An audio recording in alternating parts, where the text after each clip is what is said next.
Hello everyone, আসসালামু আলাইকুম। আপনারা দেখতে পাচ্ছেন আজকে আমাদের যে মেন লোকেশন স্বপ্নদ্বীপ আমরা চলে আসছি। আমি যদি একটু পিছনের সাইডে দেখাই, আমাদের আজকে এখানে খেলা চলতেছে, আনন্দ চলতেছে। এখানে খেলা হচ্ছে কুমিল্লা মাদ্রাসা থেকে প্রায় 150 জন ছাত্র জন এখানে আসছে।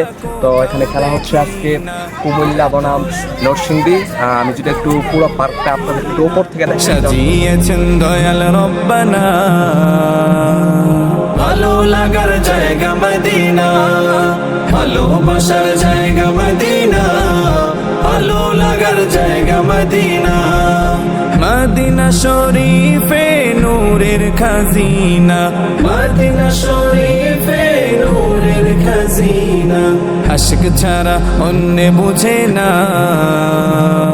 ভালো লাগার জায়গা মদিনা, ভালোবাসার জায়গা মদিনা, ভালো লাগার জায়গা মদিনা। একদিন কবরে যাব কেউ তো যাবে না, একদিন কবরে যাব কেউ তো যাবে না, যাবে আমার শাহে মদিনা। ভালো লাগার জায়গা মদিনা, ভালোবাসার জায়গা মদিনা।